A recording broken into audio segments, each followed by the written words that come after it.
Hi there, Graham from GMAT Panda, and today we're going to see some GMAT fractions. And I specifically say the word GMAT in front of fractions because, as we'll see, the way we do fractions in the GMAT is a little bit different from how we may have learned or not learned fractions at school. So let's jump right in.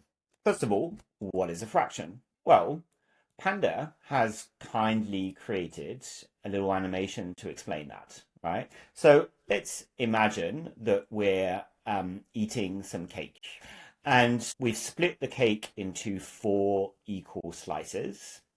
And we're a bit greedy, so we're going to eat three of those four slices of the cake. We're going to eat 3/4 of that cake. And that 3/4 is a fraction, okay? Which we represent like this with a 3 over a 4. The 4 is called the denominator. So that is how many equal slices or parts of the cake or the whole that we've cut it into. And the 3 is what's called the numerator. So that's how many of the slices or parts we're counting, or in this particular case, how many we're eating.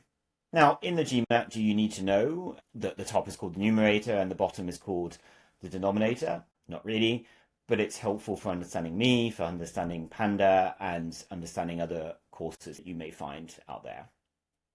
So let's say that we're now going to cut this cake a little bit more, okay? So each of these four slices, we're going to cut in half.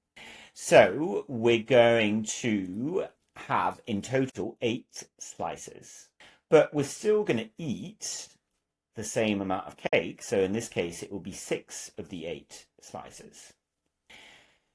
That fraction, 6 over 8, is actually exactly the same value as 3/4, right? And we can see that looking at the diagram because it's the same area that's shaded. Okay. Now, are these fractions different? Yes, technically they are different, right? But they have the same value. And actually, any fraction, you can write it in many different ways.